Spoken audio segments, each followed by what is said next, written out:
Nous allons créer un sol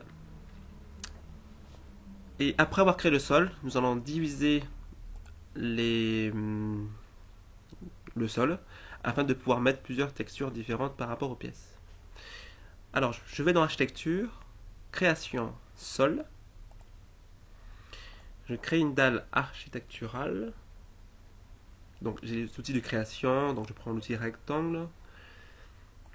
Je crée mon rectangle. Donc, je travaille en 3D ici pour qu'on puisse voir plus clair. Mais normalement, c'est mieux de travailler en 2D. On a les meilleurs outils en 2D. En niveau 0, c'est juste pour qu'on puisse voir plus clair en fait la dalle. Quand je sélectionne ma dalle, ici, j'ai des options supplémentaires. Donc, modifier la limite qui me permet de pouvoir bouger et de pouvoir donner une autre forme à mon sol. Donc, si je veux réduire ou si je veux créer un U par exemple, ça je fais dans modifier le tracé ou modifier la limite. Ensuite ici, modifier la forme. Donc ce qui veut dire qu'on peut mettre des hauteurs en fait différentes par rapport à la dalle. On peut aussi ajouter un point, ajouter une ligne de scission. Et c'est cet outil-là que nous allons utiliser. Donc l'outil qui est au milieu ici, pour moi.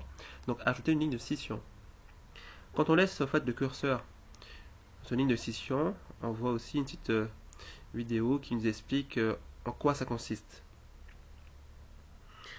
Ça permet de pouvoir diviser par exemple une toiture, une dalle pour son toit en fait en 4 parties et ensuite mettre des élévations différentes. Pour nous, ça sera pour diviser en fait des pièces afin de pouvoir mettre comment dire des textures à chacune des pièces.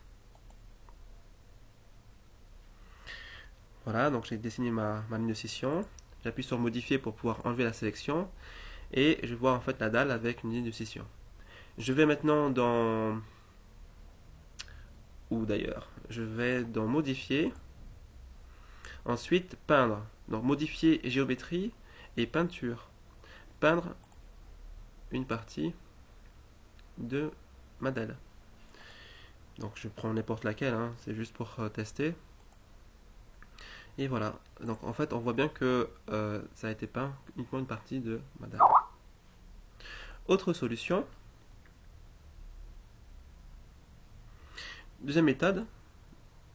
Donc là je supprime. Donc je fais une deuxième proposition dans une seconde vidéo.